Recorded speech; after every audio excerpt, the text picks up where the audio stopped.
Hey, hi, you guys, and welcome back to Through Evangelist Eyes. This is Chris Nichols. Chris is a good friend of mine. We've known each other for at least 20 years, probably, huh? Close? Yeah. Close to that. And we both go to the same church.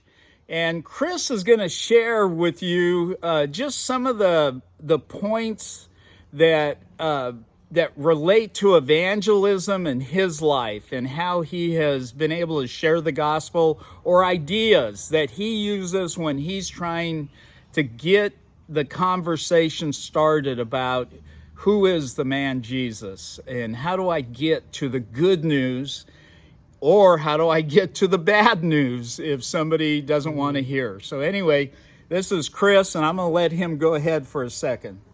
Yeah, so I have a missionary friend that I got the opportunity and chance to walk around town with.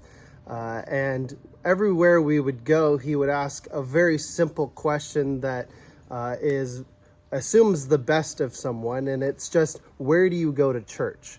And this question brought us into several different conversations. We were in a tire shop, and he asked the person, where do you go to church? And the guy let us know that he was Filipino, and that he grew up not believing in the God that we believe in, and that he didn't believe what his parents believed. And next thing we know, we're talking about the dynamics of his family and why doesn't he believe what his parents believe. And next thing you know, we get to end the conversation by sharing the gospel. We go to another coffee shop, and we get to ask this question, just assuming the best about this person. Where do you go to church? I'm from out of town. And she shares that she grew up going to church, but she no longer believes. Then we just ask, oh, why is that? And next thing we know, we get to talk about her current circumstances and where she's at in life.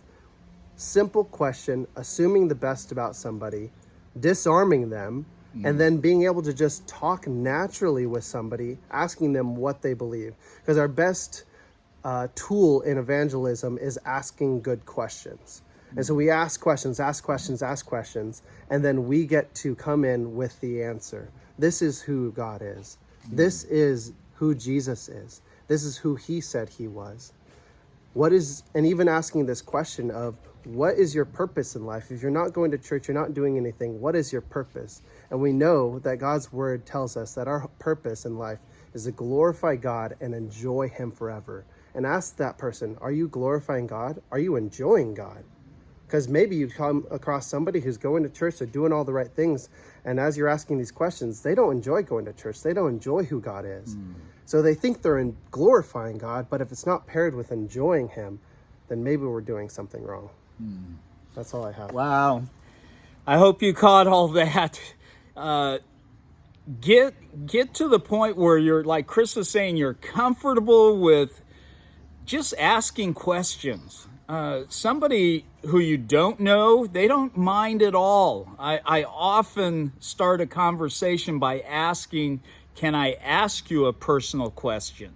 And then I ask what they think of the man Jesus. I love the one about where or do you go to church, or where do you go to church? It starts the conversation. And then you can lead that, and you can try to get part of the gospel in. You might get a little bit, or you get the whole thing in. But the best part about that question is it's not a personal question, but people tend to answer personally because they want to explain why they don't go to church. Yes. They want to justify themselves. Yeah. And so they answer personally. You know, I have only, out of hundreds of times I've asked people, can I ask you a personal question? I've only had maybe two people say that depends. How personal is it? But Chris's point that if I'm just asking, where do you go to church? Maybe they won't take that as personal. But the gospel is personal in that we are told to love others like we love ourselves. That's pretty personal.